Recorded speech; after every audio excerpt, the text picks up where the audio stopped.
Hola, esto es La Voz del 21 y mi nombre es Mayra Calderón.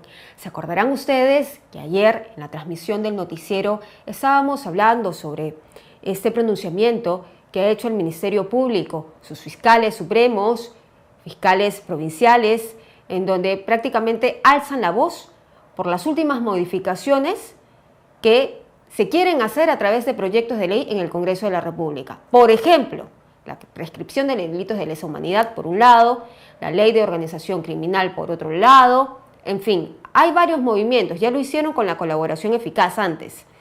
Pero este pronunciamiento llamaba a la ciudadanía a vigilar las acciones del Congreso. ¿Qué ha hecho el Congreso hoy? Ha respondido y, de alguna manera irónica, por decirlo de alguna forma, le ha pedido al Ministerio Público que respete la separación de poderes, cuando aquí parece que se estuviera afectando la institucionalidad del Ministerio Público que consta en la Constitución Política del Perú.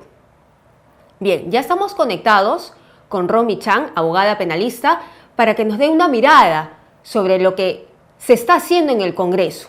¿Cómo estás, Romy? Bienvenida. Gracias, Mayra, por la invitación. Para mí un placer verte. ¿Qué opinas sobre lo que acaba de decir el Congreso de la República, que deplora el comunicado de fiscales supremos? Yo creo que es un poco preocupante, ¿no? Por una serie de razones, porque afecta temas, ¿no? El Congreso busca afectar temas que están directamente regulados en la Constitución hace mucho tiempo atrás y que clásicamente han funcionado muy bien, como es el caso del Ministerio Público. Y a mí me preocupa mucho, y creo que ese es un poco el llamado que hacen los fiscales supremos, el tema del manejo técnico de las instituciones, ¿no? Por ejemplo, la cosa más preocupante que dice el Congreso, que propone el Congreso, es el tema de darle mayor poder a la policía y quitarle poder al Ministerio Público para la investigación del delito, para así buscar que los procesos y las investigaciones sean más rápidos. Sin embargo, Mayra, ahí hay un problema técnico. Para empezar, constitucionalmente hablando, es la Fiscalía la que tiene que investigar, es la que dirige la investigación, porque los fiscales son los que han estudiado derecho, son los que conocen las normas, son los que per se saben cuando algo, eso no es un delito. La policía está preparada en otro ámbito, que es el ámbito de la investigación, pero no necesariamente conocen de leyes porque no es su trabajo, no es su función. Entonces, decir ahora que la investigación debe estar de alguna manera priorizada o centrada en la policía no es algo que vaya a funcionar adecuadamente en la práctica, ¿no? Entonces, ahí hay un retroceso respecto de lo que el nuevo Código Procesal Penal había regulado en el año 2006. Y eso podría ser muy perjudicial para todas las personas, o sea, para todos los ciudadanos de a pie y, por supuesto, también sería terrible en la lucha contra el crimen organizado. Yo te quería preguntar sobre la ley para excluir de responsabilidad penal a los partidos políticos, que es otra movida que también se ha visto en el Congreso ahora último, y donde además señalan que los partidos políticos no podrían de alguna forma ser procesados penalmente por organización criminal, solamente podrían recibir una multa administrativa. ¿Qué opinas de esto? ¿Puede el Poder Judicial interpretar esa ley y aún así condenar a los partidos penalmente? No, porque lo que el Congreso justamente busca es excluir de forma expresa cualquier responsabilidad en un partido político, ¿no? Parten de una premisa equivocada, que es que un partido no puede ser jamás considerado una organización para delinquir o puede estar inmiscuido en algún tema de corrupción o algún tema ilícito. Y eso claramente no es cierto. Y va además contra todas las corrientes normativas en diversos países. La lógica últimamente justamente ha sido generar la responsabilidad directa de las personas jurídicas, lo que incluye partidos políticos, ONGs, todo tipo de instituciones, ¿no? Empresas privadas, porque se han dado cuenta que internacionalmente hablando, uno no puede luchar contra el crimen organizado o contra la delincuencia económica si solamente sanciona a un factor, a una parte del problema, que son los empresarios, los políticos directamente hablando, las personas naturales. Es necesario también que el derecho penal sancione a las entidades, o sea, al partido en sí, a la empresa en sí. Y eso es lo que se buscaba con estas modificaciones normativas. Entonces, no hay ninguna justificación técnica para sacar de la lista a los partidos políticos. Al contrario, ¿no? Esto genera suspicacias si tomamos en cuenta que tenemos varios partidos políticos investigados en nuestro país. Y creo que el caso más llamativo, más saltante, es el de Perú Libre, donde incluso los aportes que se utilizaban en el partido, que se recababan en el partido, estaban hechos, o venían de un porcentaje de los sueldos de a quienes les ofrecían cargos públicos. Entonces, y además se usó para pagar la reparación civil de Vladimir Cerrón.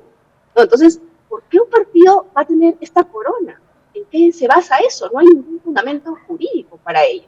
Claro, pero hay otros casos también que son sensibles. Por ejemplo, el caso Odebrecht. En la última audiencia del partido que se está investigando, el Partido Nacionalista, los 3 jueces dijeron que no se iba a tratar esta ley y que lo iba a ver al final del proceso, porque se puede interpretar de diferentes maneras. Según fuentes consultadas, el caso Lavajato se rige por la Ley de Crimen Organizado y no por el Código Procesal Penal, que es la modificación que ha hecho el Congreso.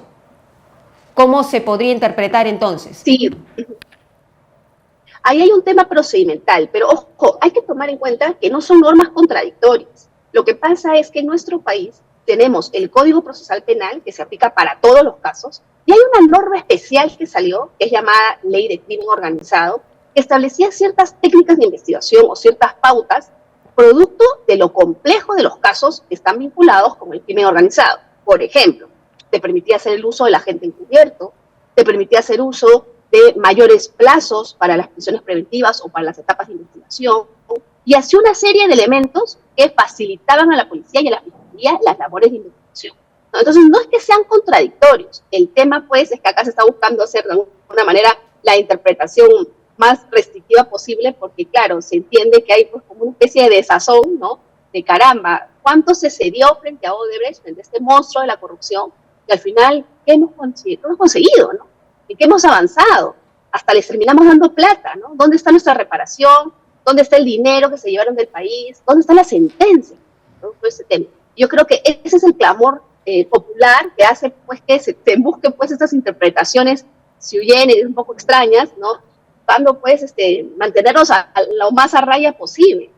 Pero entonces, ¿qué va a pasar con los casos Lavajato? Por ejemplo, los partidos políticos nacionalistas, el APRA, también está Peruanos por el Cambio, que también estuvo investigado. ¿Qué va a pasar con los partidos políticos que están en los casos de Lavajato? ¿Se caerían, no se caerían, se acogerían a esta ley? Porque es muy diferente la modificación del Código Procesal Penal con la ley del crimen organizado. Sí, en realidad, Mayra, yo creo que están tratando de hacer una flexibilización de la interpretación, pero técnicamente lo que correspondería es que ya no se les puede investigar. Si hay una norma, una ley que saca el Congreso y donde dice que es derecho vigente que a un partido político no puede ser condenado penalmente, eso se aplica de ahí en adelante y no puede haber ninguna condena. Es más, es una norma que de alguna manera es beneficiosa para el investigado y por tal razón tendría que aplicarse. Es como decir que se deroga, por ejemplo, como alguna vez ocurrió, ¿no? Se deroga el delito de tener relaciones sexuales con menores entre 14 y 18. Ya dejó de ser delito. Ok, todas las personas que incluso fueron condenadas y que estaban en el penal salieron libres. Entonces, con mayor razón aquí, si no hay todavía ninguna condena, debería aplicarse, y en verdad esto es crónica de una muerte anunciada, ¿no? Dudo mucho desde el punto de vista legal, técnico, penal, jurídico, que a futuro igual se puede imponer alguna condena si es que esa norma continúa. Ay, Romy, qué preocupante es lo que nos estás explicando de acuerdo a tu lectura en esta situación que ha puesto el Congreso. ¿Qué es lo que debería de pasar para que retrocedan? Porque el Poder Judicial no ha dicho nada hasta el momento ante estas modificaciones que pueden ser a vista y paciencia de muchas instituciones inconstitucionales. Tampoco ha dicho nada el Tribunal Constitucional, que es donde finalmente se ven las causas como última instancia de la justicia. ¿Qué debería de pasar, Romy? Bueno, yo creo que si el tema continúa, quien realmente debe encabezar la lucha es la Defensoría del Pueblo. El defensor del pueblo tiene toda la posibilidad del mundo para, por ejemplo, plantear acciones o demandas de inconstitucionalidad, estableciendo pues que lo que el Congreso está haciendo es algo que va contra todos los derechos y las instituciones establecidas en la Constitución. Y eso, ojo, ahí el rol de la Defensoría del Pueblo va a ser fundamental, no solo en ese aspecto, sino también para apoyar en la defensa de esta premisa de que el Ministerio Público es el titular de la acción penal que reclaman los fiscales supremos. O, por ejemplo, para todo este tema que se está lanzando sobre la posibilidad de reestructurar a la Junta Nacional de Justicia y también a la Academia de la Magistratura. O sea, no es muy coherente que el Congreso haga esos cambios ahora que está de salida, ¿no? Deberíamos de esperar a que haya un nuevo Congreso y además, sobre todo, porque ya han planteado una demanda de competencia, una demanda competencial para definir competencias entre el Congreso y el Poder Judicial, y la Junta, perdón, Nacional de Justicia ante el Poder Judicial. Entonces, ¿por qué el apuro, no? Entonces, todo esto, Mayra, yo creo que aquí le permite a la Defensoría del Pueblo cobrar un rol fundamental, cobrar importancia, lucirse frente a todos los ciudadanos. Y esperemos que eso sea lo que haga el Defensor del Pueblo en los próximos días. Ojalá que lo haga, porque el defensor actual del pueblo es Josué Gutiérrez, que tiene cercanía con Vladimir Cerrón y parece que todo está enroscado, ¿no? Esa es la impresión que da. Muchas gracias, Romy, por tu tiempo. A ti, Mayra, un placer.